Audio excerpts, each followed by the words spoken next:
What if the stories our ancestors told weren't just myths, but memories? For thousands of years, across continents and cultures, one tale has echoed through time. The story of a catastrophic flood so immense, it reshaped the world. From the Epic of Gilgamesh in ancient Mesopotamia to the biblical account of Noah's Ark, from indigenous oral traditions to Greek legends, the narrative of a great deluge surfaces again and again. But here's the question that has haunted historians, archaeologists, and scientists for centuries. Could these stories be more than just allegories? Could they be fragments of a real, earth-shattering event buried deep in humanity's past? This is the mystery we're setting out to solve. Picture teams of archaeologists sifting through layers of ancient soil, geologists analyzing sediment cores for traces of long-lost disasters, and linguists deciphering cryptic texts that might hold the keys to understanding our collective past. The search for the origins of the Great Flood isn't just about dusting off old relics. It's a detective story that spans disciplines, blending cutting-edge science with the oldest stories ever told.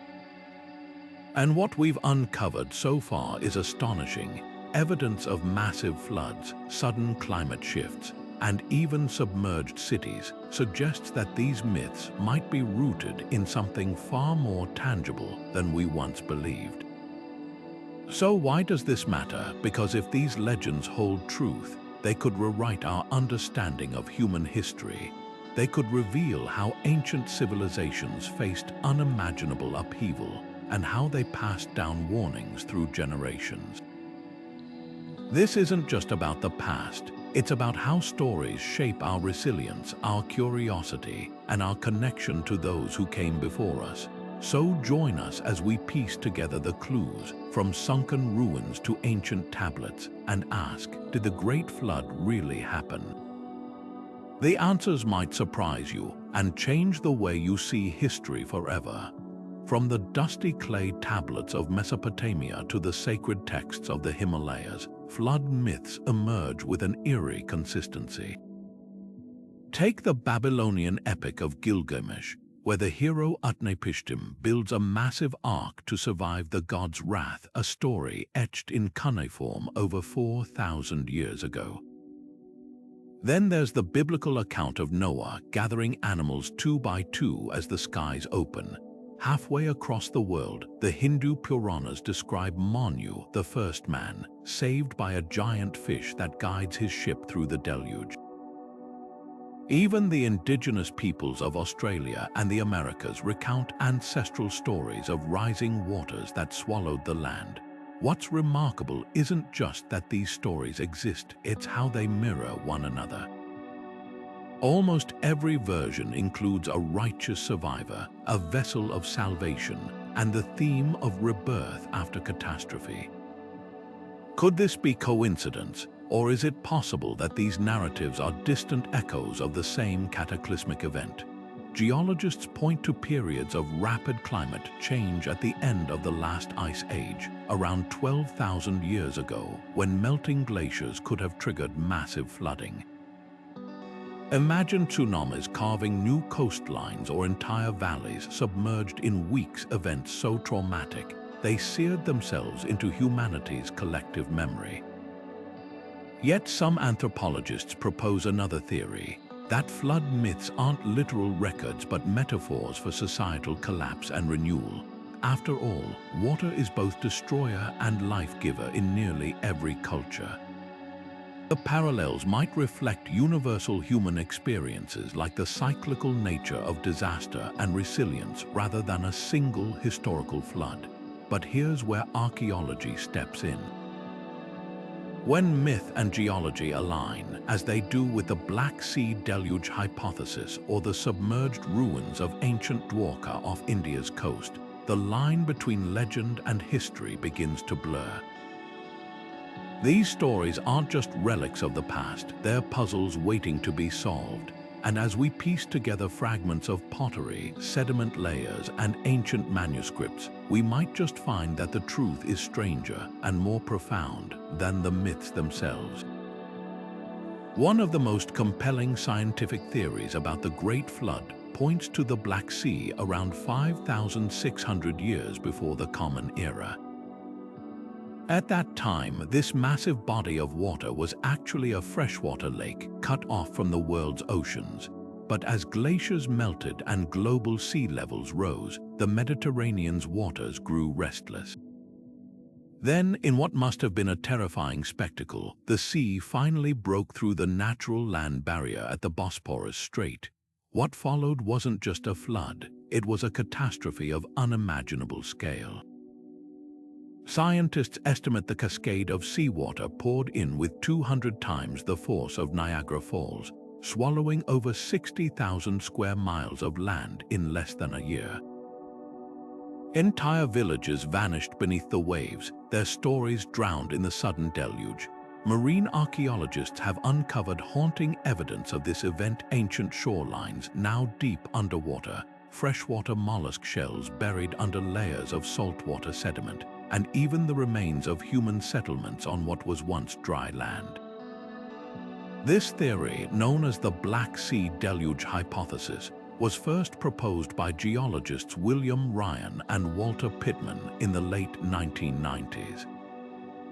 They argued that such a disaster would have been so traumatic, it seared itself into the collective memory of survivors, echoing through generations as the flood myths we know today.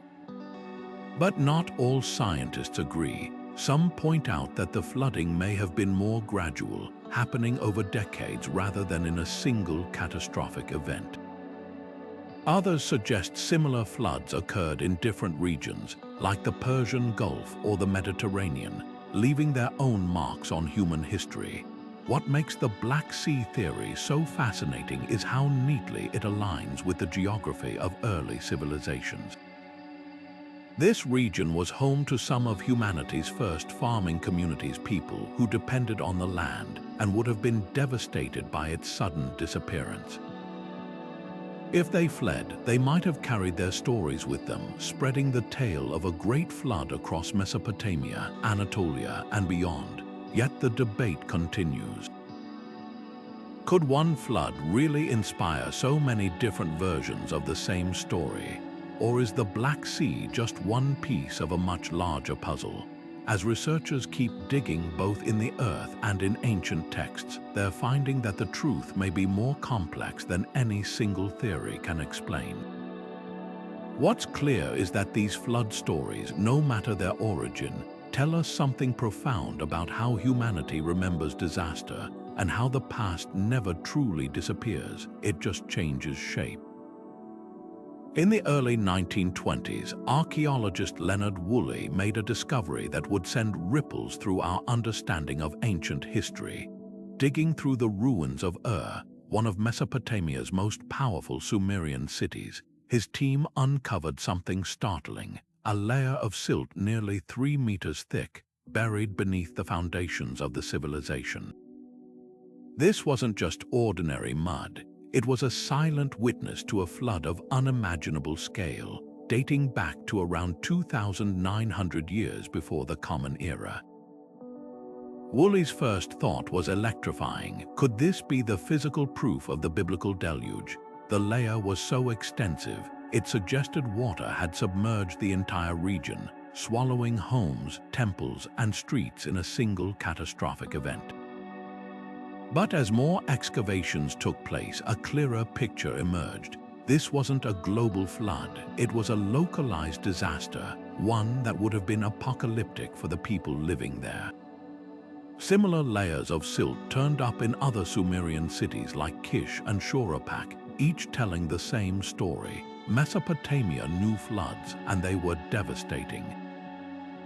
What makes these findings so compelling is how they intersect with myth. The Sumerians, one of the earliest civilizations to record their stories, spoke of a great deluge in the Epic of Gilgamesh, centuries before the biblical account of Noah. Their version featured a man named Ziusudra, warned by the gods to build a boat and save humanity. Sound familiar? The parallels are impossible to ignore.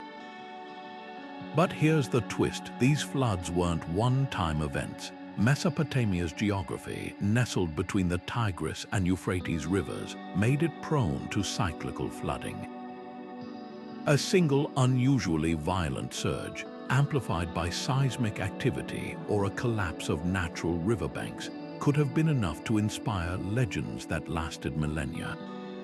Some scholars argue that these recurring disasters became woven into cultural memory, each retelling adding new layers to the story.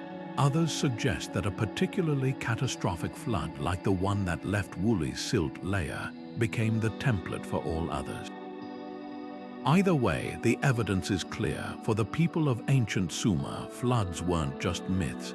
They were real, traumatic experiences etched into the land itself. And when their stories spread, carried by traders and travelers, they took on new forms in new lands, evolving into the flood myths we recognize today. Yet this discovery raises another question. If Mesopotamia's floods were local, how did the story become so universal? The answer might lie in trade routes and the interconnectedness of ancient civilizations. Sumerian merchants traveled as far as the Indus Valley and the Mediterranean, sharing goods and stories. A tale of survival against impossible odds would have resonated deeply, especially in cultures familiar with their own water-related disasters. Over time, details shifted, gods changed names, but the core of the story remained. Water brings destruction, but also renewal. The silt layers of and Kish aren't just geological records. They're time capsules preserving a moment when myth and history collided. And as archaeologists keep digging, they're finding that the line between the two might be thinner than we ever imagined. The hunt for Noah's Ark isn't just a quest, it's a journey that has spanned continents, cultures, and centuries.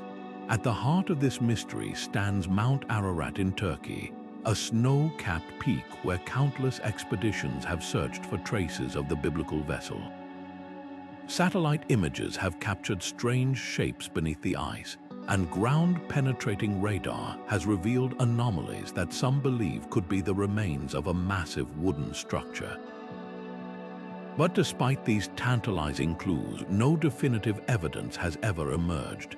What makes the search so compelling is how it bridges faith and science.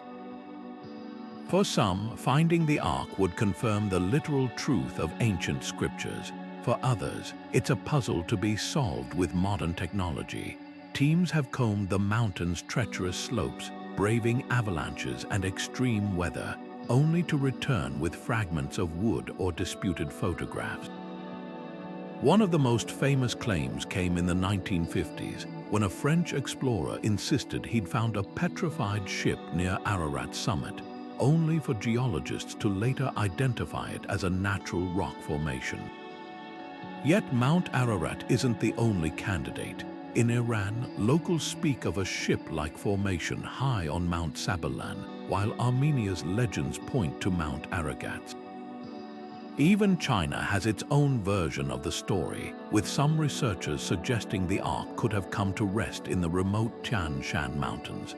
The sheer number of proposed locations hints at something deeper, the universal human desire to pin myth to geography, to make stories tangible. But here's where archaeology throws a curveball. The earliest known flood narrative comes not from the Bible, but from Mesopotamia, the Epic of Gilgamesh, written centuries before the Hebrew scriptures. In that story, the hero Utnapishtim builds an ark under divine instruction, survives the flood, and releases a dove to find land. The similarities are impossible to dismiss. Some scholars argue the biblical account was adapted from these older traditions, reshaped to fit a new cultural context. Others counter that multiple flood stories could point to separate, real events, each leaving its mark on local memory. The debate raises a profound question. Does it matter whether the Ark was real? For many, the power of the story lies not in its physical proof, but in its enduring message of survival, renewal, and humanity's relationship with the divine. Whether allegory or history, the tale of Noah has shaped art, literature, and faith for millennia. And as long as there are uncharted peaks and unanswered questions, the search for the Ark will continue to inspire explorers, believers, and skeptics alike. After all, some mysteries aren't meant to be solved, they're meant to keep us searching.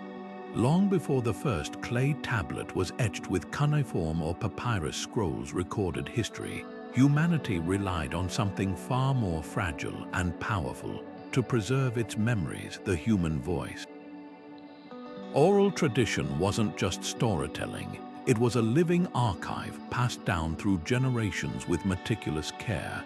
Imagine elders gathered around fires, their voices weaving tales of survival and catastrophe, each retelling sharpening the details of disasters that reshaped their world.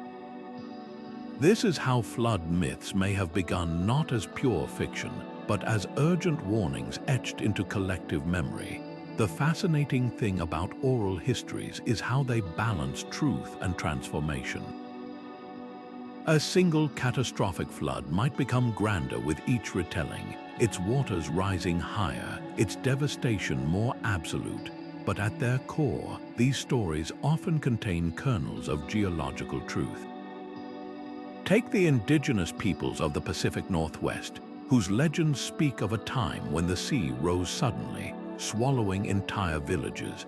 Modern researchers have found evidence of massive earthquakes and tsunamis along the Cascadia fault line around the year 1700, events that align eerily with these oral accounts.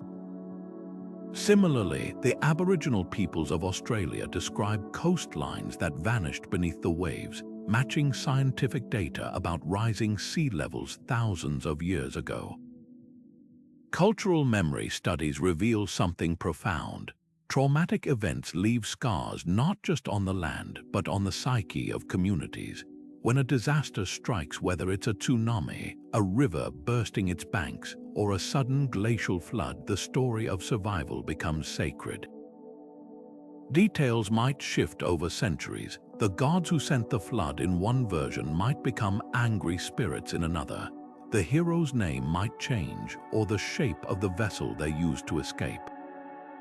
But the heart of the story remains, like a fossil preserved in language. This raises a tantalizing possibility. Could the great flood myths shared across continents be distant echoes of real, localized catastrophes? A village destroyed by a river flood in Mesopotamia might inspire a tale that travels along trade routes, merging with other flood stories until it becomes something universal. The story evolves, but the trauma and the lesson stays alive. Linguists have even tracked how certain flood-related words appear in unrelated languages, hinting at shared experiences of disaster that predate written history. Yet oral tradition isn't a perfect record. Without written words, stories bend to fit new cultures, new landscapes. A flood in one region might become a metaphor for chaos in another. Some scholars argue that flood myths are less about literal water and more about societal collapse. The flood of invaders or the deluge of famine. But when geological evidence aligns with legend, as it does in places like Doggerland, the sunken landmass beneath the North Sea, it's hard to dismiss these stories as mere metaphor. What oral tradition teaches us is that humanity has always been a species of storytellers, turning chaos into narrative. The floods may recede, the landscapes may change, but the stories remain whispered, chanted, and sung across millennia. They're not just tales of destruction, but of resilience, and in that way, they might be the most human artifacts of all. Ancient civilizations didn't just tell stories about floods, they built against them. Take Mesopotamia, where towering ziggurats rose from the fertile plains between the Tigris and Euphrates rivers. These massive step temples weren't just spiritual centers, their elevated designs may have served as flood refuges, places where communities could retreat when the waters surged. Archaeologists have found layers of silt around their bases, silent testimony to the rising waters these structures endured. And it wasn't just about survival. Ziggurats symbolized humanity's defiance against nature's chaos, a physical declaration that even the gods couldn't wash them away. Meanwhile, along the Nile, the Egyptians developed an ingenious tool, the Nilometer. These stone staircases or wells, often attached to temples, measured the river's annual floods with precision. Too little water meant famine, too much meant destruction. By tracking the Nile's whims, priests could predict harvests and warn communities. Some Nilometers even bear marks showing historically high floods, events so extreme they likely entered oral tradition as divine warnings. It's a striking blend of practicality and mythology, where science and story intertwined. But perhaps no ancient society prepared for floods as systematically as the Indus Valley civilization. Their cities, like Mohenjo-Daro and Harappa, boasted grid-like streets with advanced drainage systems, complete with covered sewers and channels that diverted rainwater. Houses were built on raised platforms, and some researchers believe entire neighborhoods were designed to redirect floodwaters. These weren't haphazard fixes. They were masterclasses in urban planning, suggesting floods weren't rare disasters but expected challenges. The question lingers, were these innovations born from routine seasonal floods, or did they emerge in the shadow of something far more catastrophic? Some archaeologists point to evidence of sudden, violent flooding in the Indus Valley around 4,000 years ago, coinciding with the civilization's mysterious decline. Could a single apocalyptic event have spurred both technological adaptation and mythic storytelling? Others argue that the regularity of floods in these regions made preparedness a way of life, with each generation refining the solutions of the last. What's undeniable is how these ancient engineering feats mirror the flood myths themselves. Just as stories of arks and survival crossed cultures, so too did the ingenuity to combat rising waters. From the levees of China's Yellow River to the flood-resistant mounds of Peru's Caral civilization, humanity's response to water's threat was as universal as the tales they told. These structures weren't just practical, they were monuments to resilience, stone and clay proof that even in the face of disaster, civilization could endure. And in that endurance, we might find the truest echo of the Great Flood's legacy. What if the Great Flood wasn't just caused by rising seas or bursting riverbanks, but by something far more extraordinary?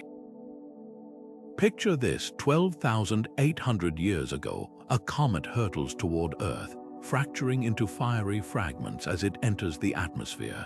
The impacts ignite wildfires across continents, destabilize ice sheets, and send torrents of meltwater rushing into the oceans. Within years, maybe even months, coastlines vanish beneath rising tides. This is the Younger Dryas impact hypothesis, a theory that suggests cosmic chaos might be the missing link behind the world's flood myths, and it's one of the most controversial ideas in modern archaeology. The evidence is as intriguing as it is disputed. At ancient sites across North America and Europe, researchers have uncovered microscopic clues, tiny nanodiamonds and layers of soot, along with melted glass-like materials that form only under extreme heat. These aren't everyday geological features. They're the fingerprints of a cataclysm, the kind that could only come from a high-energy event like a comet strike. Even more compelling, these markers appear in sediment layers dating to the Younger Dryas period, a time when Earth's climate abruptly switched from warming back to Ice Age conditions. The timing aligns eerily with the disappearance of megafauna like mammoths and the collapse of early human societies like the Clovis culture. But here's where the debate ignites. Critics argue that the evidence is too scattered, that nanodiamonds could form through other means, like wildfires or volcanic activity. They point out that no crater from this proposed impact has been definitively identified, though some researchers suggest the scars might lie beneath Greenland's ice or the Great Lakes. Others question whether a single event could trigger such widespread flooding, noting that sea level rise at the end of the Ice Age was already a slow-motion disaster.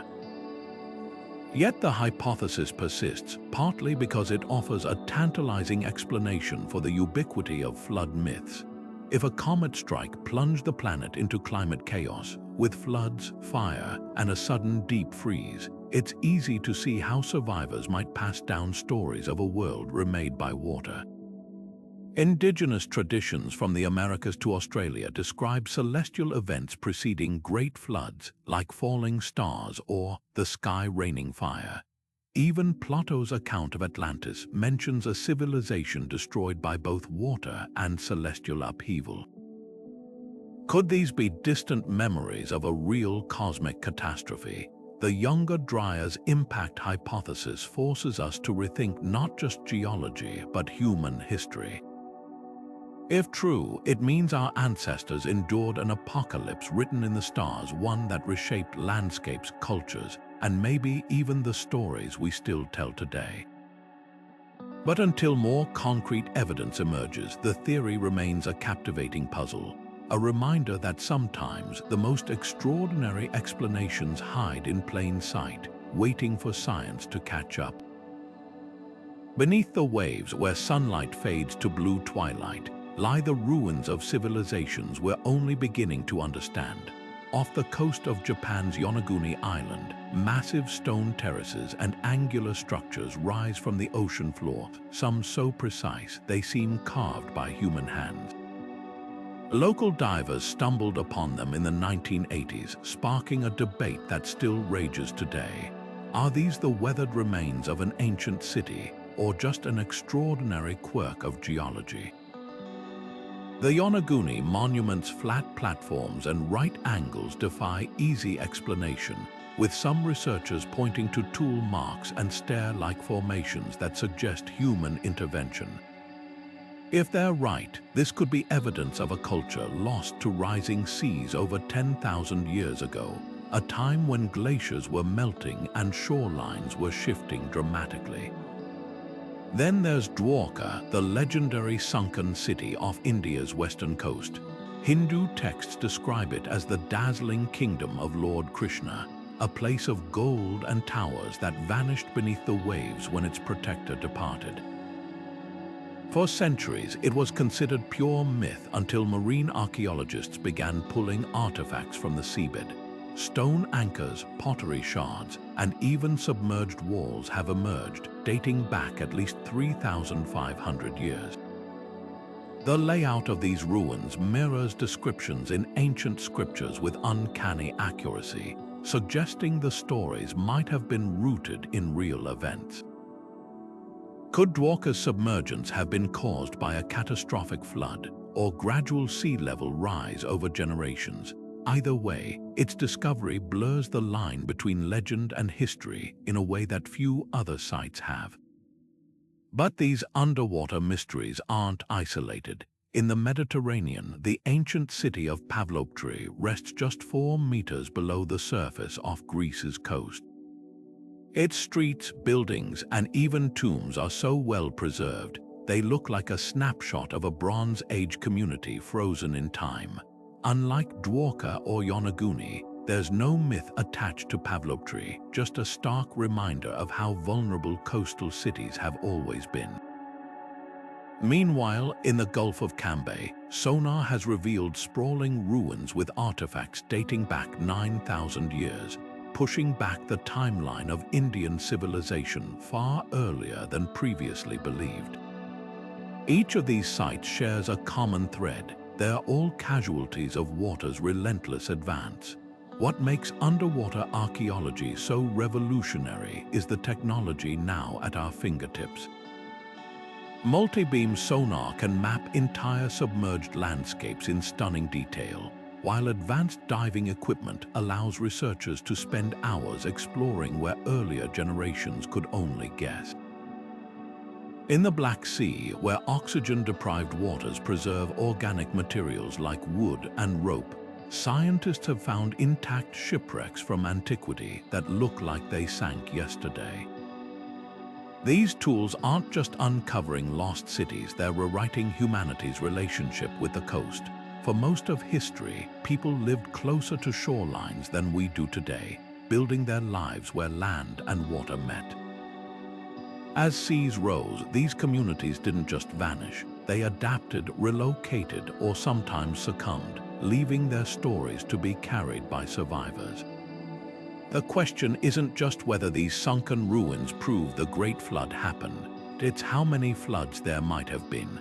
Localized disasters like the Mediterranean's sudden inundation through the Bosporus or the gradual drowning of Doggerland in the North Sea could have inspired multiple flood narratives across different cultures. And with each new discovery, we're reminded that the oceans aren't just hiding lost cities, they're preserving a parallel history of human resilience.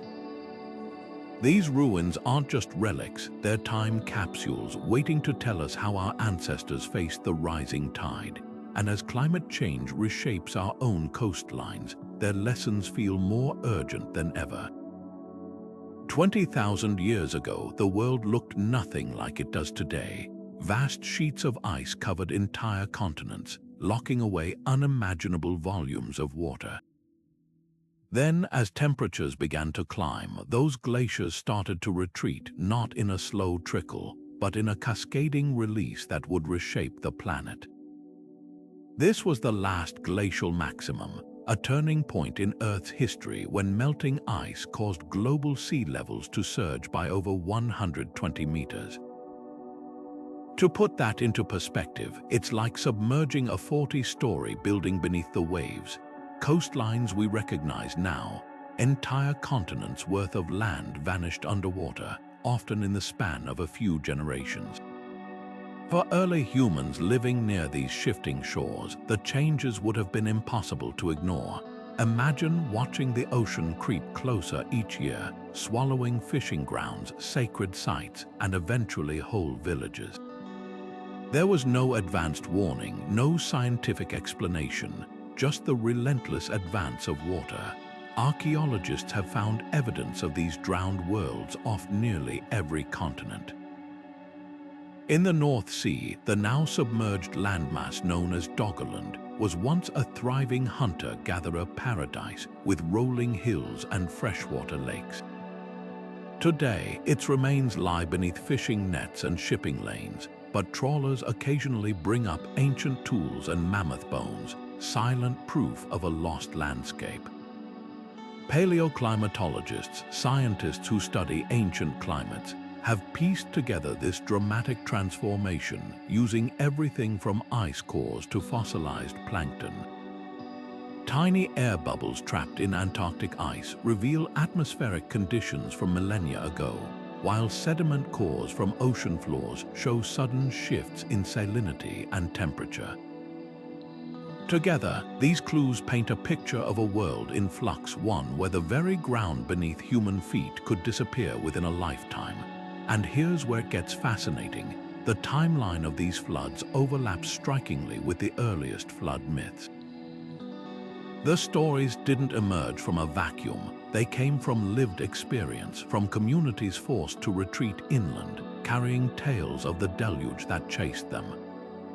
But the connection isn't just about timing, it's about scale. Unlike localized river floods, which ancient civilizations like Mesopotamia learned to manage, the post-glacial floods were unstoppable. There was no rebuilding, no return. The trauma of losing homelands forever would have etched itself into cultural memory, evolving over generations into archetypal stories of divine punishment and rebirth. Indigenous Australian tales, for instance, speak of ancestral beings who opened the floodgates of the sea, while the Haida people of the Pacific Northwest describe a time when the ocean rose so quickly, people tied their canoes to mountaintops to survive. Yet the story isn't just one of loss. Rising waters also created opportunities, pushing humans to adapt in ways that shaped our future. As coasts flooded, populations concentrated in narrower spaces, possibly accelerating the development of agriculture and permanent settlements. The very challenges that forced migration may have spurred innovation, turning survivors into pioneers. It's a reminder that even in the face of catastrophe, humanity's story isn't just about endurance, it's about transformation. What makes this research so compelling is how it bridges ancient narratives and modern science. The flood myths aren't just allegories, they're echoes of a real geological upheaval that our ancestors witnessed. And as climate change once again reshapes our coastlines, these stories feel less like distant legends and more like urgent reminders. The past isn't just prologue, it's a mirror, showing us how civilizations have always danced with the tides. Across cultures and continents, flood myths often carry a chilling moral weight. They're not just disasters, but judgments. The Aztecs spoke of Tlaloc, the storm god who unleashed torrents upon humanity for their arrogance, sparing only those who hid in hollow logs. Ancient Greeks told of Zeus, disgusted by human wickedness, sending a deluge that wiped the earth clean, leaving only Deucalion and Pyrrha to repopulate the world. Even Mesopotamian tablets describe the god Enlil growing weary of humanity's noise and chaos, decreeing their watery end. These stories share more than just water. They frame floods as divine rebuke, a cosmic reset button pressed by angry deities. But here's what fascinates archaeologists. Behind every myth of divine punishment, there might lie a real historical trauma. Take the collapse of the Akkadian Empire around 4,200 years ago. Cuneiform tablets describe a catastrophic drought so severe it turned fertile lands to dust. Starving people reportedly resorted to cannibalism, while entire cities emptied. In the aftermath, stories emerged of the gods abandoning humanity, a narrative that easily morphs into tales of punishment when passed down through generations. Similarly, the ancient Maya experienced prolonged droughts in the 9th century, triggering societal collapse that may have inspired their own flood myths, like the Popol Vuh's account of the gods destroying an imperfect humanity with a great flood. The psychological pattern is revealing. When societies face inexplicable disasters, whether drought, famine, or invasion, they often interpret them through a moral lens. A bad harvest becomes divine displeasure. A lost war transforms into heavenly judgment. Floods, with their terrifying power to erase landscapes overnight, make particularly potent metaphors for moral reckoning. Anthropologists call this theodicy, the human need to justify suffering as meaningful rather than random. If a flood was punishment, then survival meant righteousness, and rebuilding became redemption. Yet some scholars push back against this interpretation. They point to cultures like ancient China, where flood myths often center on heroic taming of waters rather than divine wrath. The story of Yu the Great, who spent 13 years dredging rivers to control flooding, reflects a different worldview, one where humanity collaborates with nature rather than being victimized by it. Similarly, some indigenous Australian flood stories describe water as a creative force, shaping the land rather than punishing its inhabitants. This duality raises profound questions. Were these myths truly about morality, or did later storytellers graft moral lessons onto older disaster narratives? When archaeologists uncover evidence of real floods coinciding with societal collapse, like the sediment layers in Ur or the ruined cities of the Indus Valley, they're not just finding water damage. They're uncovering the raw material of legend, where nature's indifference becomes divine intention, and survival becomes a story worth telling for millennia. The flood myths endure not because they're literally true, but because they help us make sense of a world where catastrophe can strike without warning, and where rebuilding always begins with a story. In the heart of China's ancient mythology lies a flood story unlike any other, one where the waters aren't just a punishment, but a puzzle to be solved. The legend of Gun and Yu doesn't feature an ark or a wrathful deity.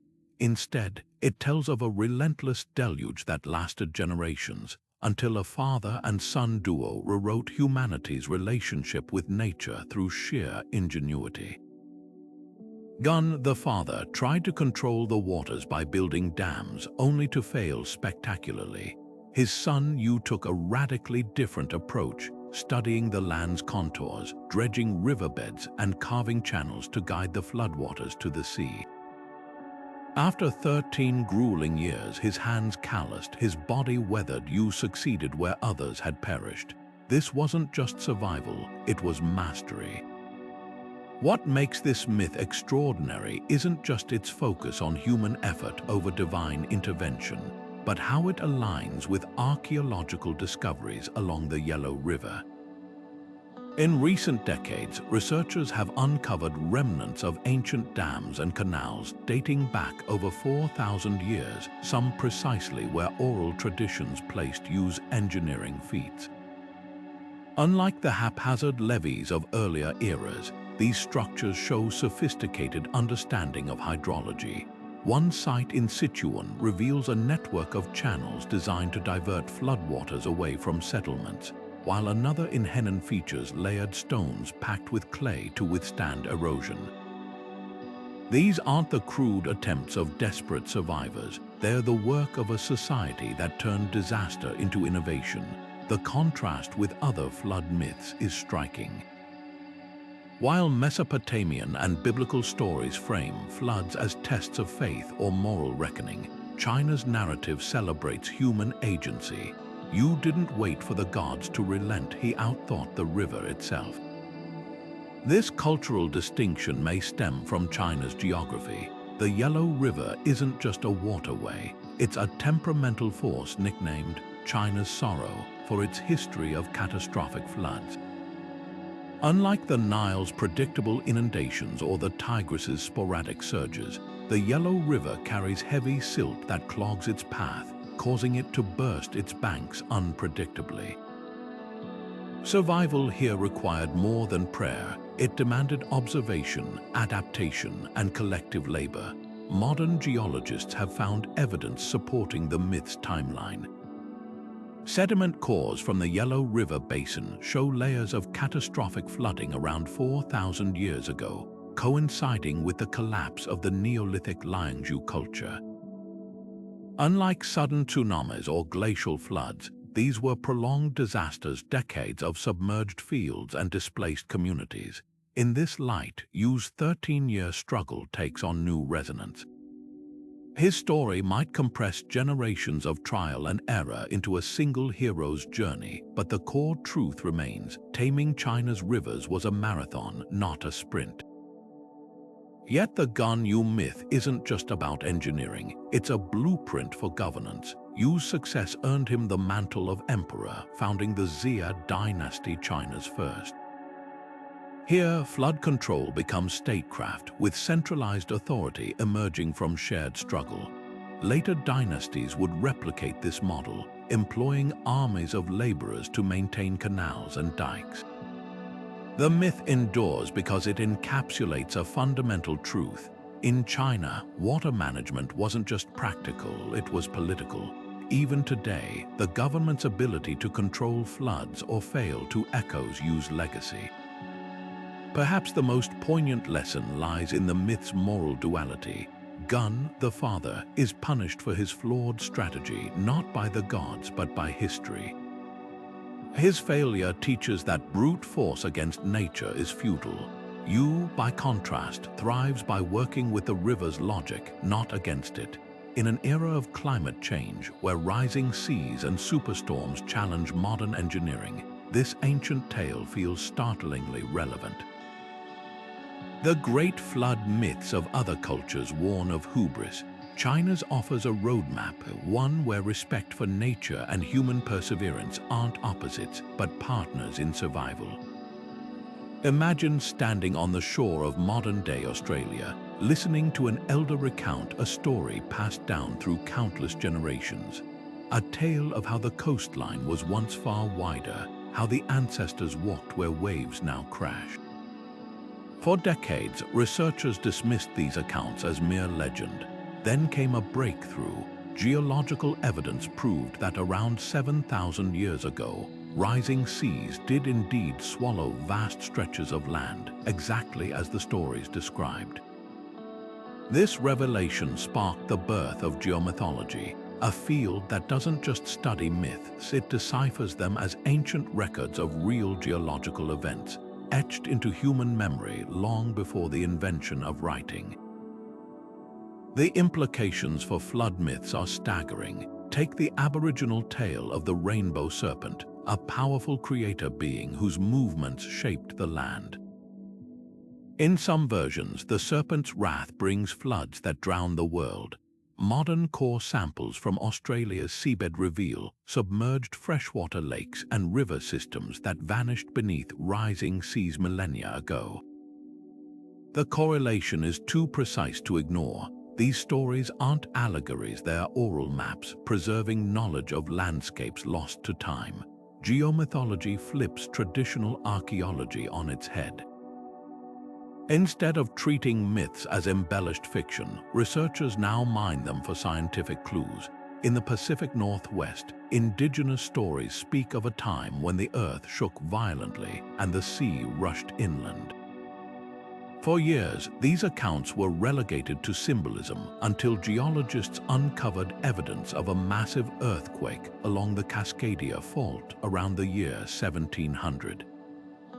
The quake triggered a tsunami so destructive, it left sand deposits miles inland.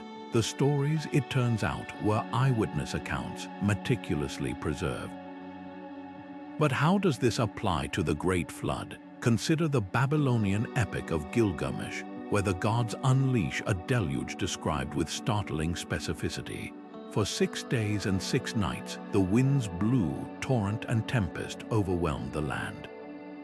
Sediment studies from Mesopotamia reveal layers of flood deposits dating to roughly 2,900 years before the Common Era, periods when the Tigris and Euphrates rivers burst their banks catastrophically. The myth's vivid details, the duration, the storm's intensity align eerily with geological data. Critics argue that myths are too malleable to be reliable records, that details shift with each retelling. Yet geomythology counters that the core of these stories often remains intact, even as cultural trappings evolve. In Greece, the legend of Atlantis describes a civilization swallowed by the sea in a single day and night. While Plato's account is often dismissed as philosophical allegory, oceanographers have found submerged structures off the coast of Santorini, remnants of the Minoan civilization, devastated by a volcanic eruption around 1600 before the Common Era. The explosion triggered tsunamis that may have inspired Atlantis's fate. What makes geomythology so revolutionary is its interdisciplinary approach. Linguists analyze flood-related words across languages, tracing their origins to shared prehistoric events. Geologists compare sediment layers with mythic timelines. Even astronomers contribute, as with the Younger Dryas impact hypothesis linking comet strikes to global flood narratives. Together, these fields form a mosaic where science and storytelling aren't adversaries, they're collaborators, piecing together humanity's oldest memories. The lesson here isn't just about the past, it's about humility. For centuries, modern science dismissed oral traditions as primitive. Now, we're learning that our ancestors were keen observers, their stories encoded with survival-critical knowledge. When indigenous Australians speak of land bridges that vanished beneath the waves, or when Mesopotamian tablets describe floods so severe they wiped cities from the map, they're not just spinning tales. They're issuing a challenge across millennia. Listen closely, for the Earth itself has a story to tell.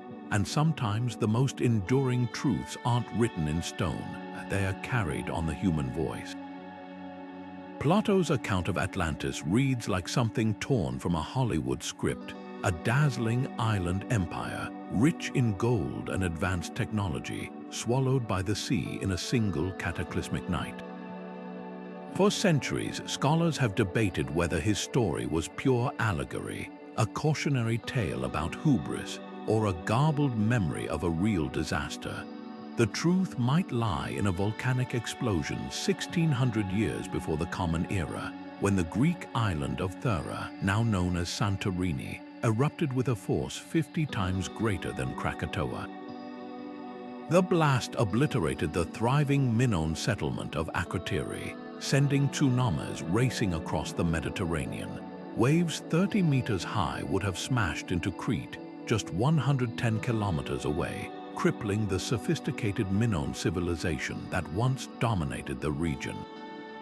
Archaeologists digging through the ash-covered ruins of Akrotiri have uncovered haunting glimpses of life frozen in time, frescoes of vibrant landscapes, intricate pottery, even staircases leading to nowhere.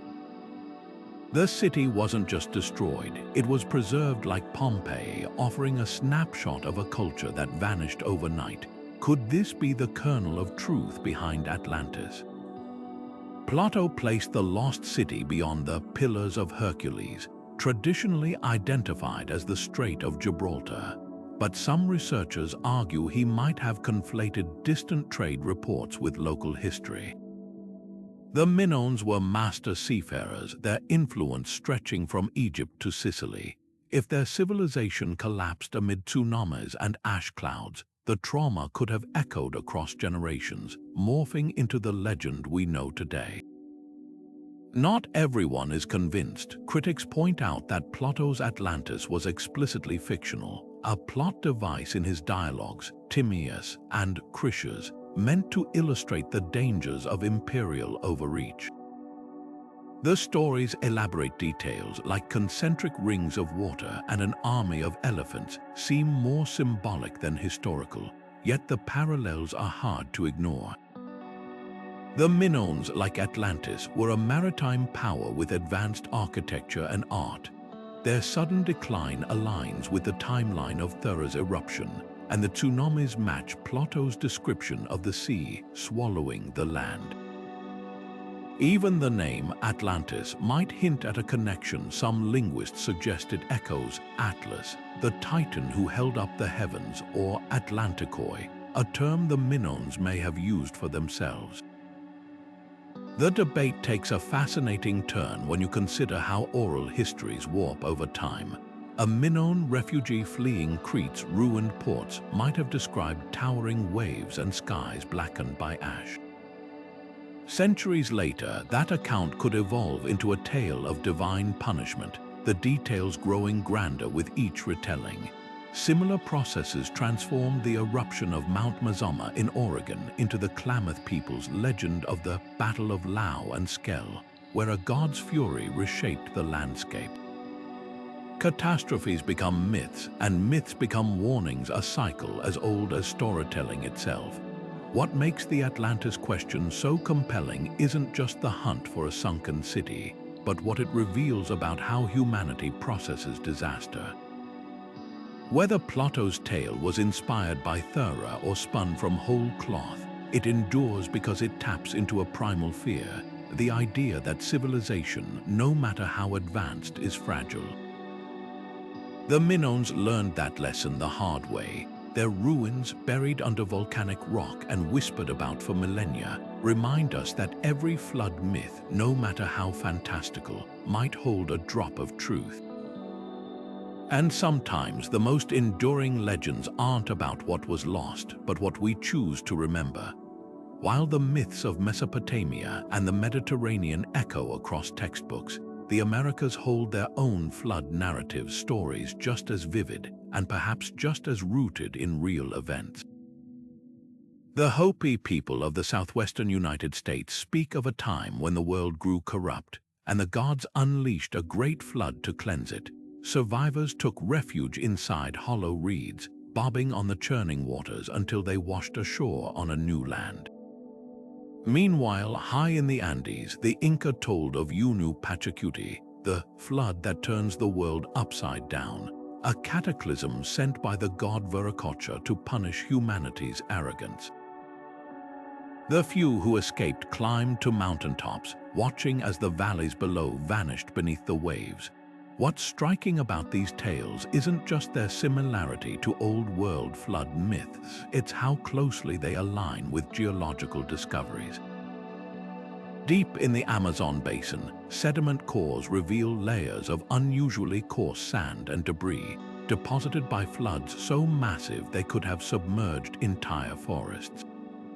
Some scientists argue these were caused by glacial meltwater pulses at the end of the last ice age, while others point to abrupt shifts in river courses, like the Amazon's sudden diversion thousands of years ago.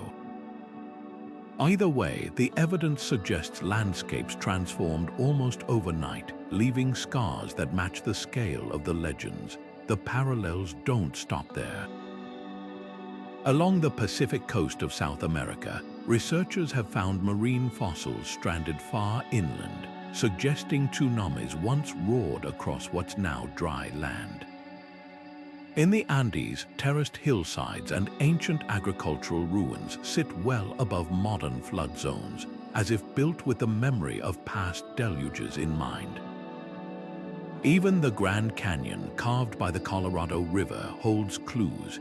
Its layers of rock tell a story of sudden, catastrophic flooding, not just slow erosion.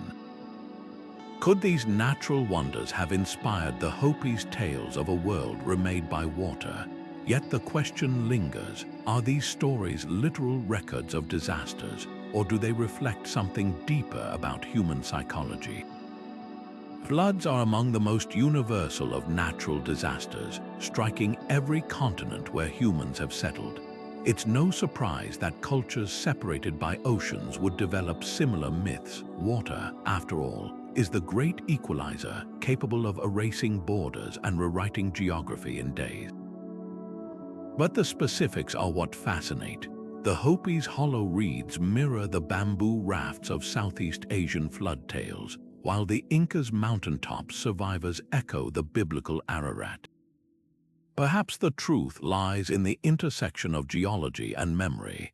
When a disaster reshapes a landscape, it reshapes the people who live there too. The stories they tell become maps not just of flooded valleys, but of resilience, adaptation, and the enduring human impulse to make meaning from chaos. Whether whispered around a Hopi kiva or etched into Inca stone, these myths aren't just about the past. They're about what happens when the waters recede and the world begins again. The search for the Great Flood's origins isn't just a scientific challenge, it's a minefield of hoaxes, wishful thinking, and honest mistakes. Take the infamous case of George Hagopian, an Armenian immigrant who claimed in the early 20th century to have climbed Mount Ararat as a child and seen Noah's Ark preserved in the ice. His vivid descriptions, complete with wooden beams and animal cages, captivated believers. But when researchers pressed for details, his story unraveled. The coordinates he provided led nowhere, and historians found no record of his supposed expedition. Yet his tale still echoes in Ark hunting circles, a cautionary reminder of how easily myth can masquerade as memory. Even well-intentioned researchers have fallen into the trap of misinterpretation. In the 1960s, a team exploring Turkey's Dorukpınar site announced they'd found the Ark's outline, a boat-shaped formation in the earth. Satellite images seemed to show a massive structure buried beneath the soil, but geologists soon identified it as a perfectly natural rock formation, sculpted by erosion and wishful thinking. The deck was hardened lava, the ribs were parallel ridges carved by centuries of rain. What made the discovery so seductive wasn't just its shape, but its timing. In an era of Cold War anxiety, the idea of rediscovering a biblical symbol of survival held powerful appeal. The line between fraud and fervor isn't always clear. Consider the 19th century British explorer Claudius Rich, who claimed to have found cuneiform tablets describing the Great Flood in precise detail. His translation sparked a frenzy until linguists realized he'd mistranslated key passages, turning poetic descriptions of seasonal rains into cataclysmic deluges. Rich wasn't lying, he was seeing what he wanted to see. That same bias lingers today. When sonar scans reveal anomalous shapes beneath the Black Sea, some immediately declare them remnants of antediluvian cities, ignoring simpler explanations like shipwrecks or glacial debris. The stakes are high because flood archaeology sits at a crossroads of science, faith, and identity. For some communities, proving a local flood inspired global myths isn't just academic, it's a reclaiming of cultural heritage. The risk isn't just wasted time or funding, it's the distortion of history itself. Take the case of the Gulf of Cambay ruins off India's coast. Initial reports claimed they dated back 9,000 years, predating all known civilizations. But further study revealed the structures were likely natural rock formations, their apparent regularity a trick of underwater currents. The lesson: extraordinary claims demand extraordinary evidence and patience. What separates legitimate research from pseudoscience isn't just methodology, but humility. When marine archaeologist Robert Ballard explored the Black Sea, he didn't set out to prove Noah's flood.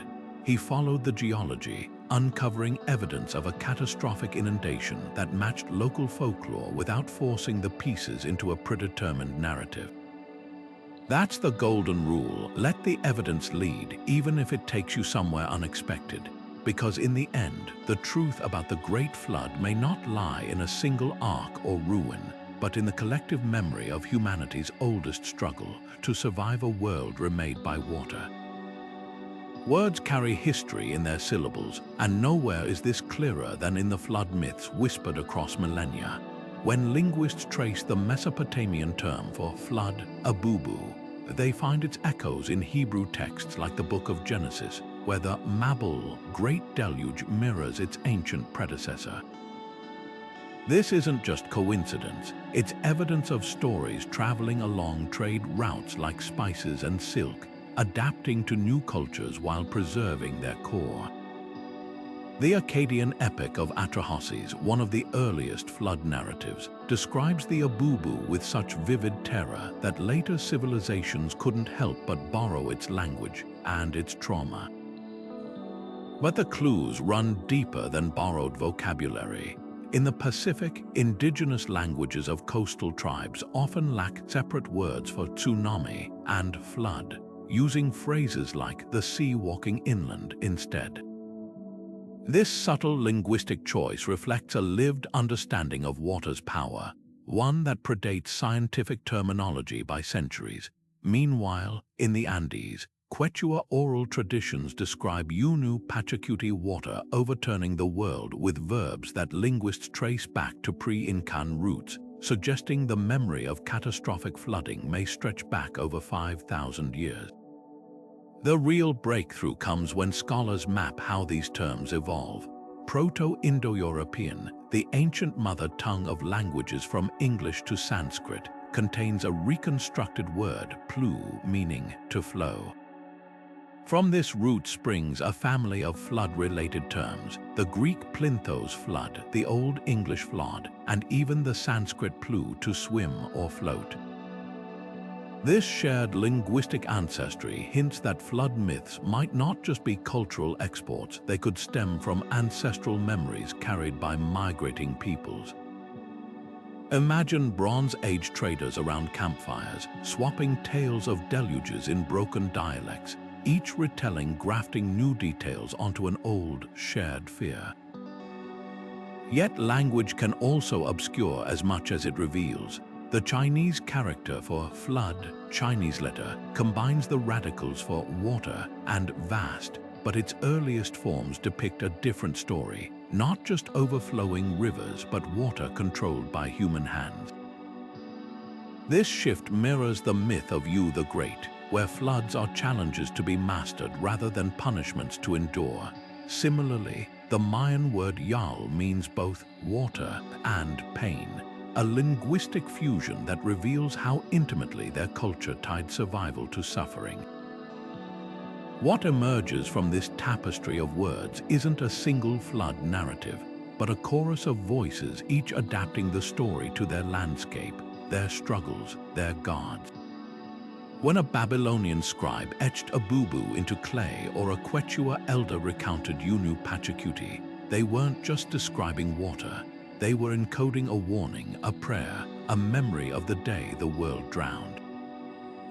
And in their syllables, we hear the echoes of real people who stared down the rising tide and lived to tell the tale.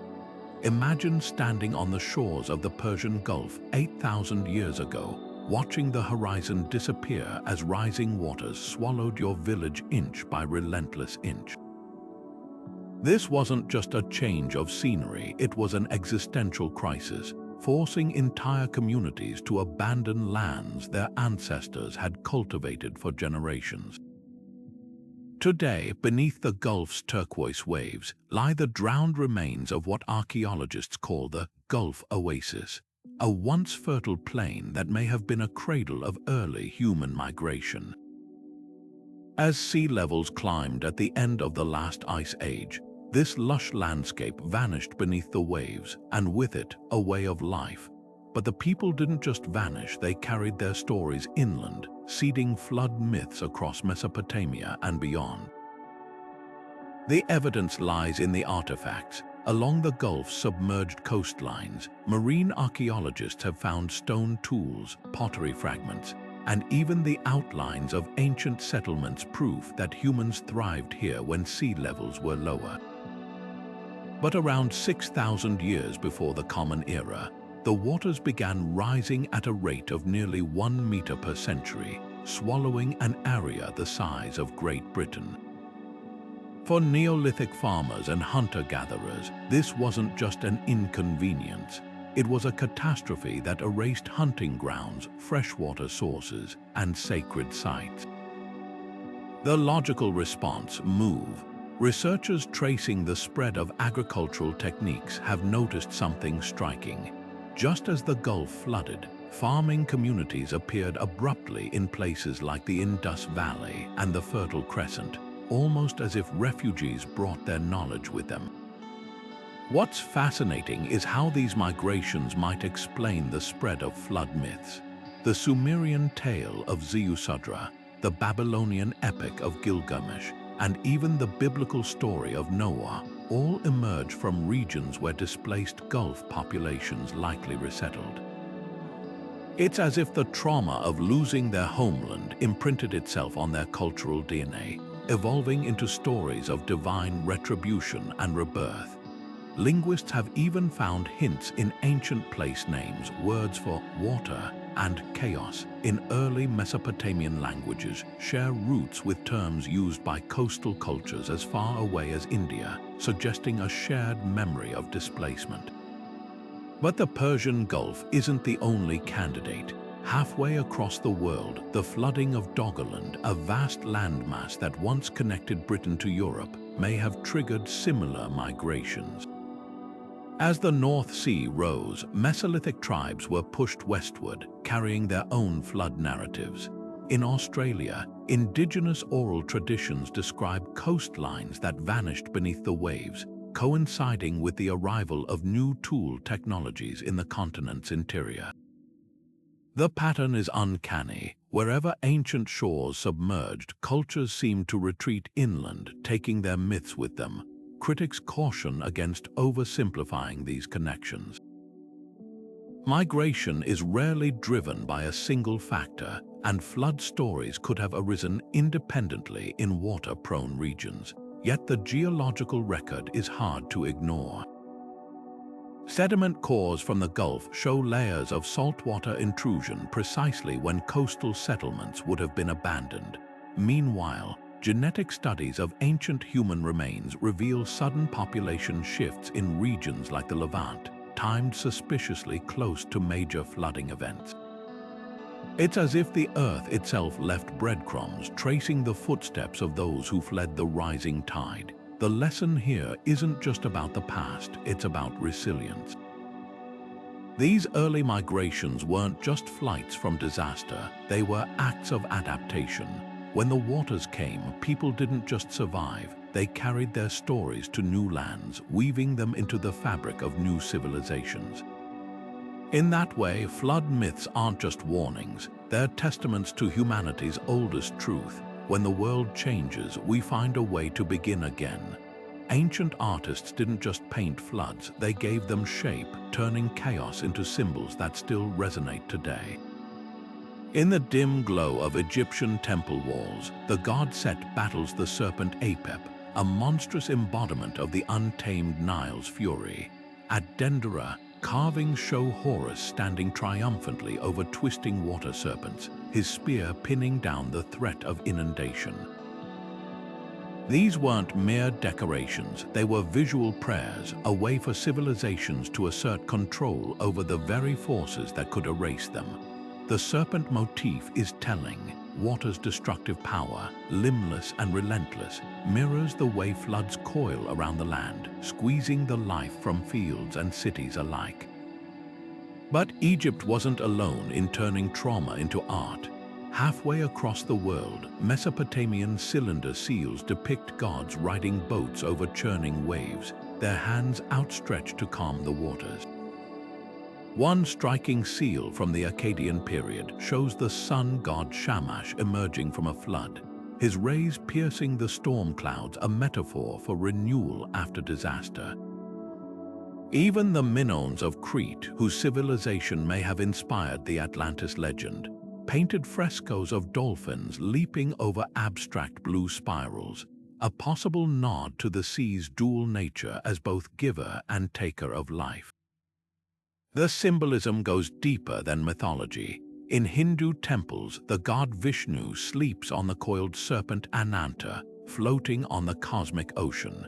When he awakens, the world is reborn from the waters, a cycle mirrored in the monsoon-driven floods of the Indus and Ganges rivers. Chinese jade carvings from the Shang dynasty feature dragons writhing like river currents, their scales echoing the patterns of flood-carved valleys. These artistic choices weren't arbitrary. They encoded real experiences of communities that had watched rivers rewrite their landscapes overnight. Architecture, too, became a canvas for flood memory. The ziggurats of Mesopotamia, with their terraced levels, may have mimicked the stair-step retreat of survivors climbing to higher ground. In Mesoamerica, the Olmecs built their ceremonial centers on artificial mounds, elevating their sacred spaces above floodplains. Even the biblical description of Noah's Ark, measured in precise cubits, its proportions mirroring ship designs from ancient Phoenicia, hints at a cultural memory of vessels as life-saving technology.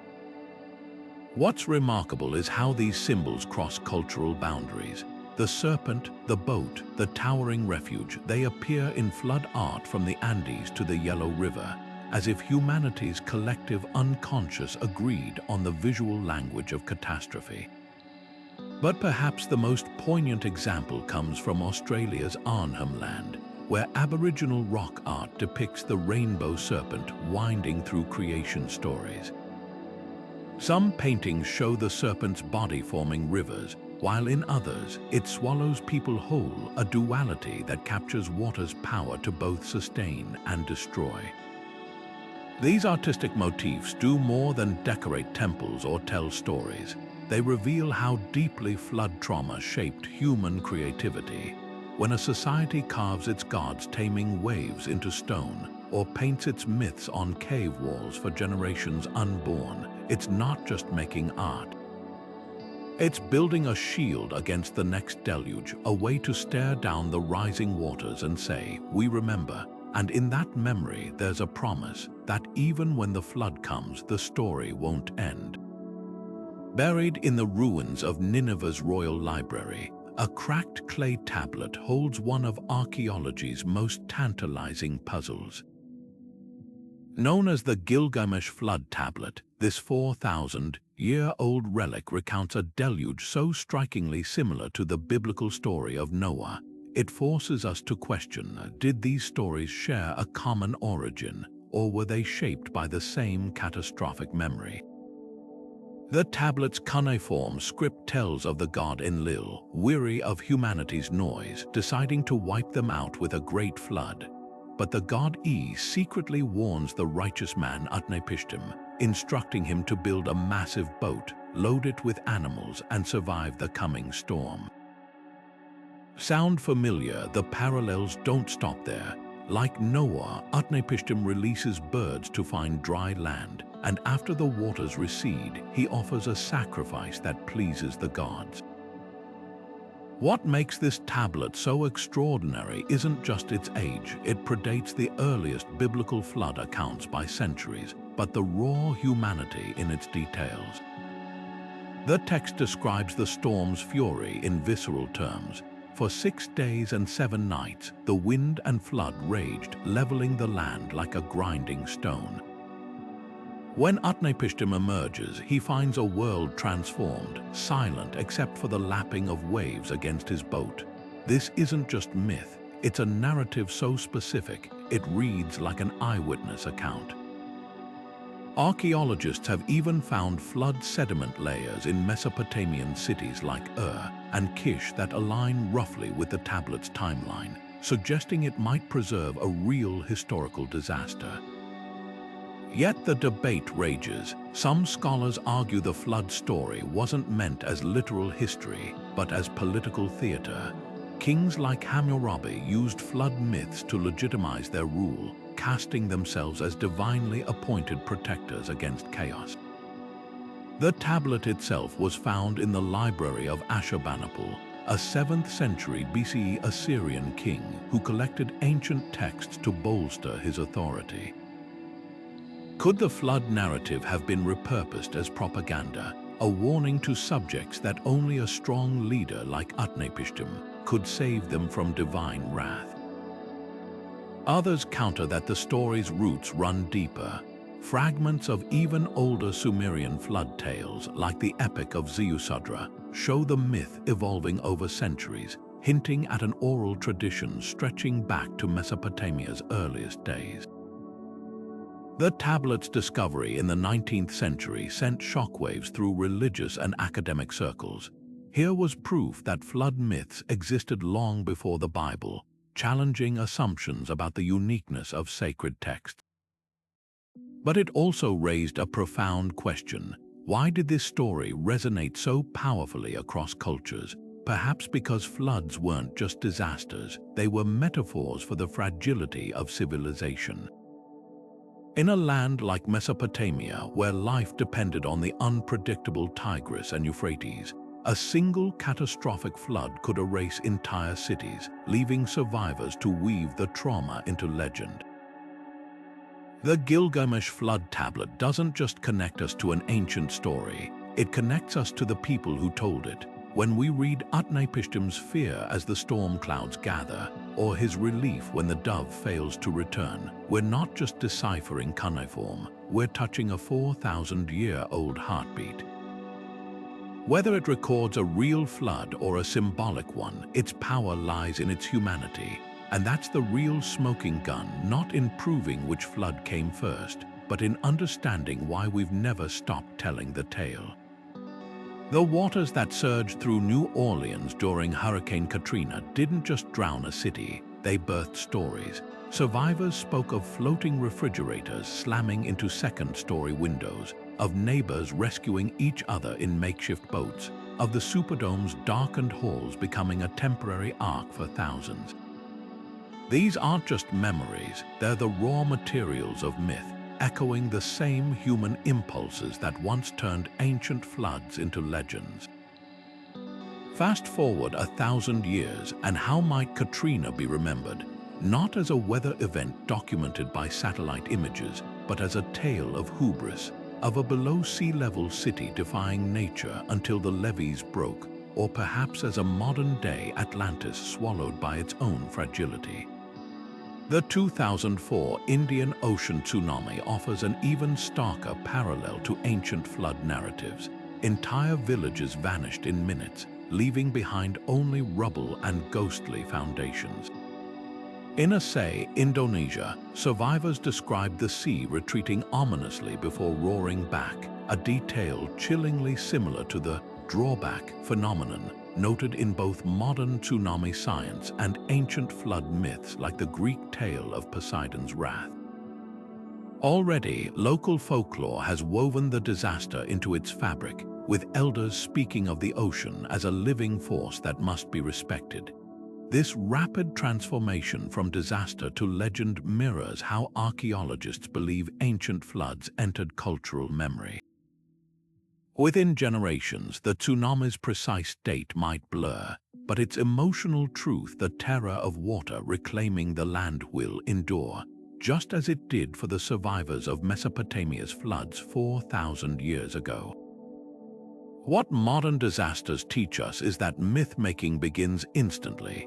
After the 2011 Tohoku earthquake and tsunami, Japanese artists created haunting woodblock prints depicting waves as dragon-like monsters, consciously echoing the Otsunami-e tradition of the 19th century. In Louisiana, Katrina's legacy lives on in blues lyrics comparing the storm to biblical judgment, and in Mardi Gras, Indian costumes adorned with flood debris as a form of ritual remembrance. These aren't just artistic responses, they're the first steps in a process anthropologists call mythic condensation, where complex events are distilled into symbolic narratives.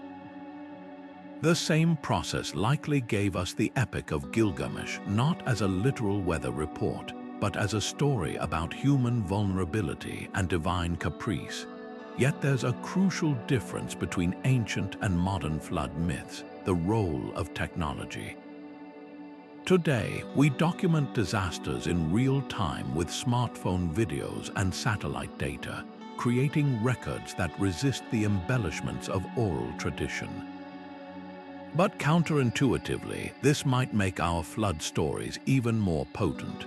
Future civilizations sifting through our digital archives won't just find dry statistics. They'll encounter raw footage of people clinging to rooftops, or AI-generated climate models predicting rising seas artifacts that could blur the line between scientific record and prophetic warning. Imagine a future where New Orleans becomes a cautionary tale of ignored warnings, its ruins reinterpreted as evidence of divine punishment rather than engineering failure. The lesson here isn't just about how myths form, it's about why they persist. Flood stories endure because they speak to something primal in the human psyche, the fear of nature's indifference and the fragile line between order and chaos. When archaeologists study ancient flood myths, they're not just decoding old texts, they're reading the emotional fingerprints of people who stood where we stand now, watching the waters rise and wondering if their world would ever be the same. And in that shared vulnerability across millennia lies the true power of the flood narrative, not as history or fiction, but as a mirror held up to humanity's oldest fear and its stubborn hope. Rising from the floodplains of ancient Anatolia, the layered mounds of Çatalhöyük tell a silent story of survival. This 9,000-year-old settlement, one of humanity's first cities, bears scars of repeated flooding, each disaster met with stubborn determination. Archaeologists peeling back its strata find floors upon floors of rebuilt homes, their walls plastered over and over like bandages on a wound. In one layer, a child's skeleton lies curled beneath collapsed mud brick, a tragic snapshot of nature's fury. Just above it, the next generation's houses stand taller, their foundations raised defiantly against the rising waters. These tell mounds aren't just ruins, they're resilience written in clay and bone. What makes Çatalhöyük extraordinary isn't just its endurance, but how its people transformed disaster into innovation. After each flood, they didn't merely reconstruct, they reimagined. Drainage channels appear in later layers, snaking between homes like miniature rivers tamed by human hands. Roof entries replace ground-level doors, turning houses into islands during wet seasons. Even their art reflects this dialogue with water. Murals depict leaping fish and swirling waves, as if mastering the flood through pigment and story. Contrast this with the nearby ruins of Hasseler, where a single catastrophic flood around 5,700 years before the Common Era left buildings abandoned mid-construction, their tools still scattered across floors. Two cities, two fates, one adapted, the other erased. This dichotomy echoes through flood myths worldwide. The biblical Noah emerges to a rainbow covenant, a promise of renewal. But the Aztec tale of the fourth sun ends in permanent catastrophe, with humanity transformed into fish. Could these differing endings reflect real historical outcomes?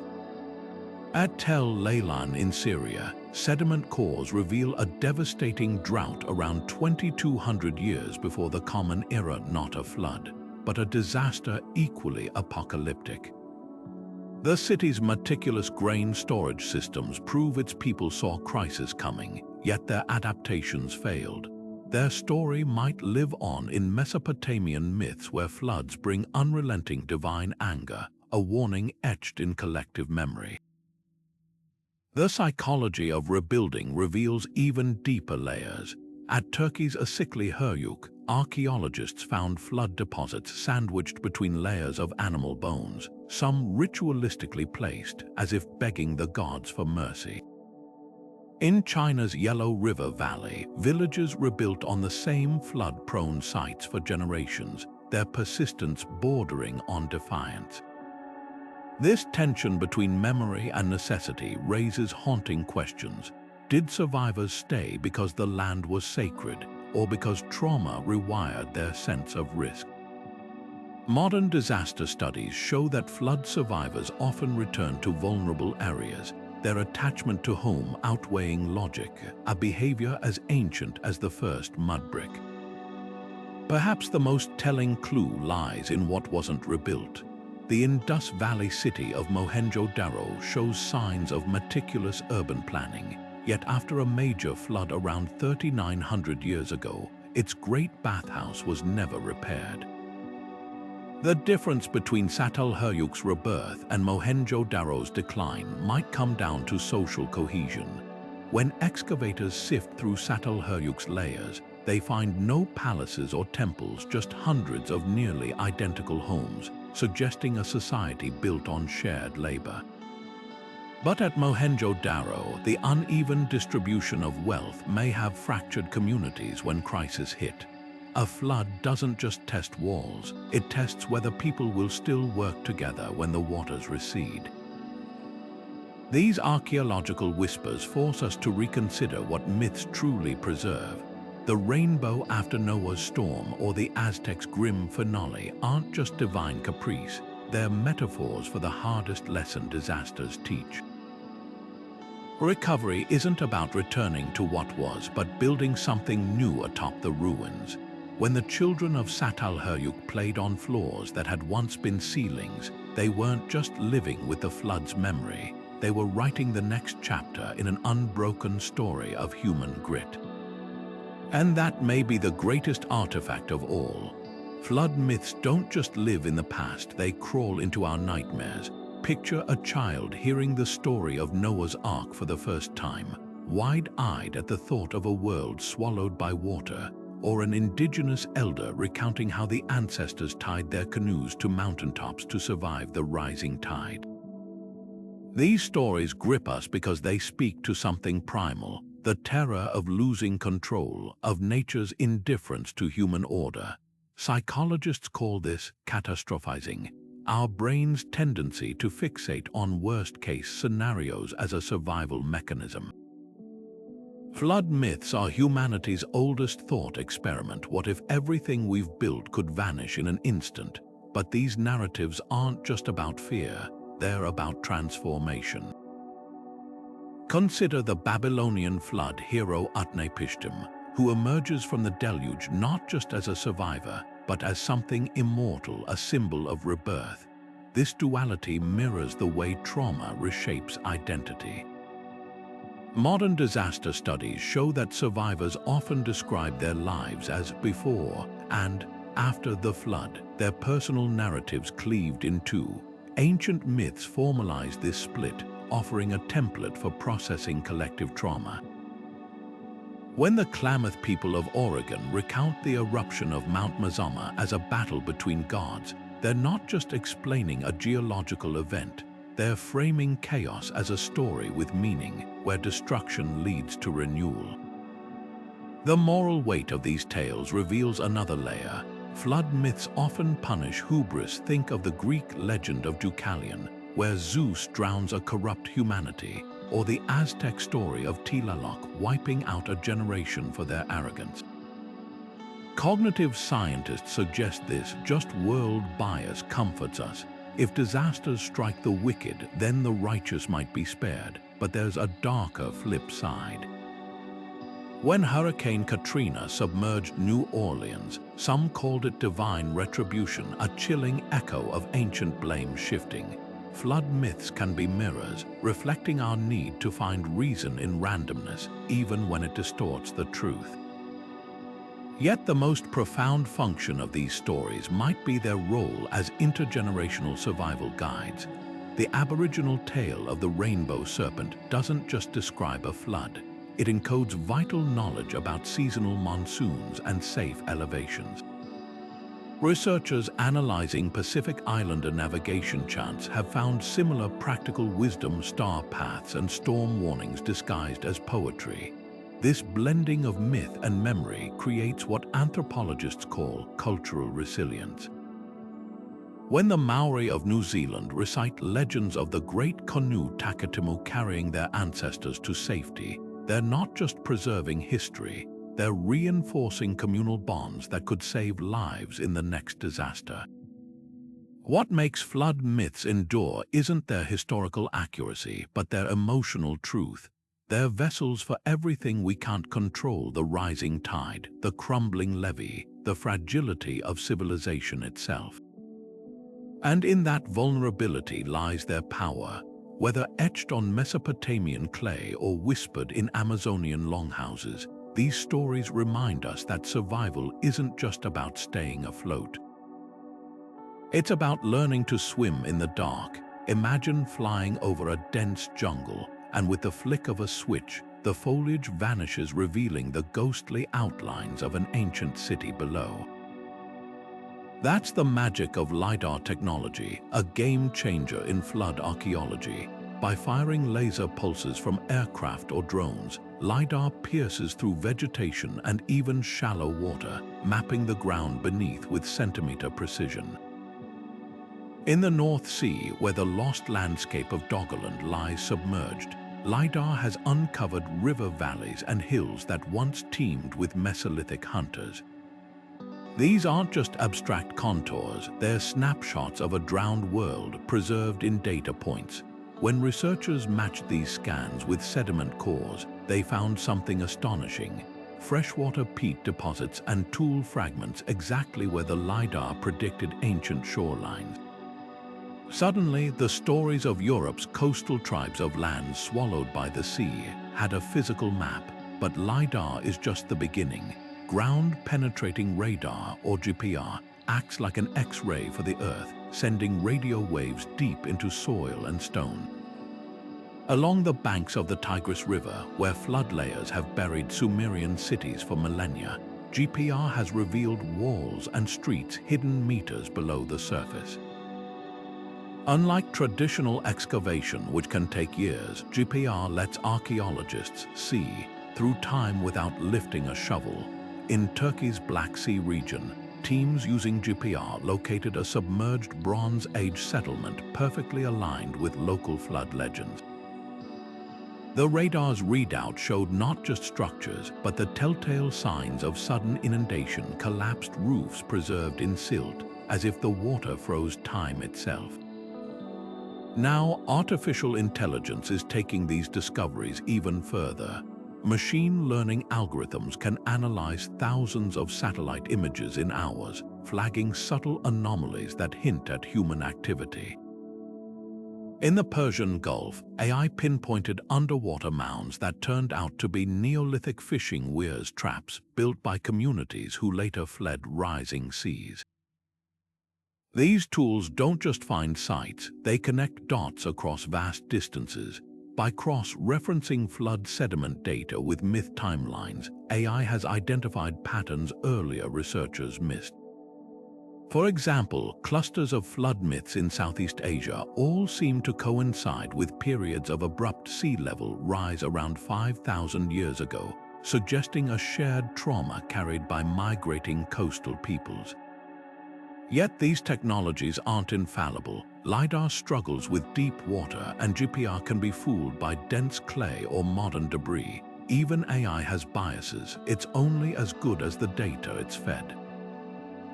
When a team in India used machine learning to search for Krishna's lost city of Dwarka, the algorithm initially flagged natural rock formations as man-made. It took human intuition to separate geological quirks from true ruins. That's the irony. The more advanced our tools, the more we rely on old-fashioned expertise to interpret what they find. What makes this technological revolution so thrilling isn't just the gadgets, it's the questions they let us ask. If LiDAR reveals a sunken village beneath the English Channel, does that validate Celtic flood myths? When GPR detects a massive flood layer under Ur, does it prove the Epic of Gilgamesh was history, not allegory? Every scan, every algorithm brings us closer to the blurred line where myth becomes memory. And in that tension between data and legend, science and story, we're rediscovering not just ancient floods, but the people who survived them and the tools they left us to face the rising tides of our own era. In the quiet halls of museums and research labs, a quiet revolution is unfolding, one that challenges who gets to tell humanity's oldest stories. For the Maori of New Zealand, the tale of the Great Canoe Takatimu isn't just a flood myth. It's a sacred genealogy, a living thread connecting them to ancestors who navigated rising seas. When archaeologists uncovered submerged settlements along New Zealand's coast, the discovery sparked celebration but also tension.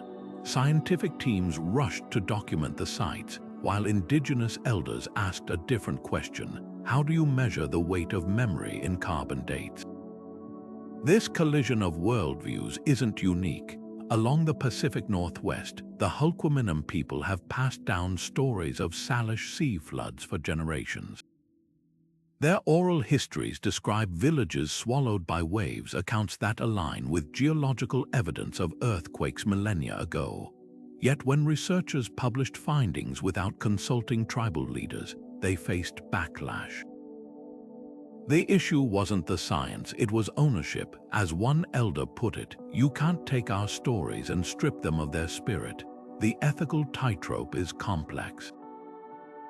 On one side, global scholarship benefits from shared knowledge. The discovery of Doggerland's sunken forests, for example, reshaped our understanding of Mesolithic Europe because researchers collaborated with Dutch and British coastal communities. But elsewhere, excavations have trampled cultural sensitivities. In Australia, radiocarbon dating of flood layers in Arnhem Land progressed smoothly only after scientists worked with Aboriginal rangers to align methods with Dreamtime traditions. The difference: partnership, not extraction. Some institutions are pioneering new models. The Smithsonian's Recovering Voices program pairs linguists with indigenous storytellers to decode flood myths, treating them as both narrative and historical record. In Canada, the Haida Nation co-manages maritime archaeology projects, ensuring recovered artifacts stay on ancestral lands. these approaches recognize a radical idea that science and sacred knowledge aren't rivals but complementary lenses. Yet challenges persist. Patent claims over ancient DNA sequences from flood victims have sparked legal battles, while digital reconstructions of submerged sites sometimes prioritize spectacle over cultural context. The most heated debates center on restitution, like the ongoing struggle to return Navajo flood-related artifacts from European collections. At stake isn't just who controls the past, but who shapes its meaning. Perhaps the way forward lies in humility. When Andean villagers guided geologists to a forgotten flood shrine high in the Andes, they didn't just share a location, they reinterpreted sediment layers through ceremonial songs. The resulting study, published in both peer-reviewed journals and Quechua oral histories, became a bridge between epochs. It's a reminder that the search for the Great Flood's origins isn't just about uncovering the past, it's about honoring the voices that carried it forward. The search for the Great Flood's origins isn't just about uncovering ancient disasters, it's a mirror reflecting how humanity grapples with the unimaginable. These stories, whether etched in cuneiform or sung around campfires, reveal a universal truth. When faced with catastrophe, we don't just survive, we storytell. The Mesopotamian scribe who recorded Gilgamesh's flood, the indigenous elder recounting a tsunami's wrath, even the modern survivor of Hurricane Katrina describing rooftops like islands, all are part of the same human impulse to shape chaos into narrative. What begins as trauma becomes a compass, guiding future generations through the next storm. Science and myth aren't opposing forces here, they're collaborators. Geologists poring over sediment cores and linguists tracing flood-related words across millennia are doing the same work as the elders who preserved these tales, piecing together a puzzle where the borders between history and legend blur. Take the Black Sea Deluge hypothesis. While some debate whether it inspired Noah's Ark, no one disputes that the flooding happened. The real revelation isn't the event itself, but how its memory morphed from a localized disaster into a parable of divine judgment, then back into a scientific clue. This back and forth between data and story is where the magic happens, yet the flood myth's greatest power lies in their duality. They're both warning and comfort. The Aztec story of Tlaloc's wrath terrifies with its finality, while Yu the Great's taming of China's rivers inspires agency. This tension between helplessness and resilience echoes in every climate disaster today. When a Bangladeshi farmer references ancient flood myths to explain monsoon shifts, or a Florida retiree compares rising tides to biblical judgment, they're not just describing water. They're navigating fear the same way their ancestors did, by turning it into a story they can live with. Technology is rewriting this narrative in real time. LiDAR maps of drowned Doggerland and AI analysis of tsunami patterns aren't just tools, they're time machines, letting us walk beside Mesolithic hunters fleeing rising seas or Bronze Age villagers stacking sandbags. But for all our satellites and algorithms, the core question remains unchanged. When the waters rise, what will we choose to carry forward? The clay tablets of the oral histories of the Pacific, even the digital archives of New Orleans, all whisper the same lesson. Catastrophe isn't the end of the story, it's the first page of the next one. So the hunt continues, not just for a singular flood, but for the countless ways humanity has risen, literally and figuratively, above the tide. Every submerged city, every sediment layer, every folk song about a rainbow serpent is a thread in this vast, interconnected tapestry. And as long as there are coastlines to retreat from and stories to retell, the mystery won't just endure, it will evolve. Because the flood isn't just something that happened, it's something we keep happening with every time we look at the rising waters and decide to build the ark or the levee or the myth that gets us through.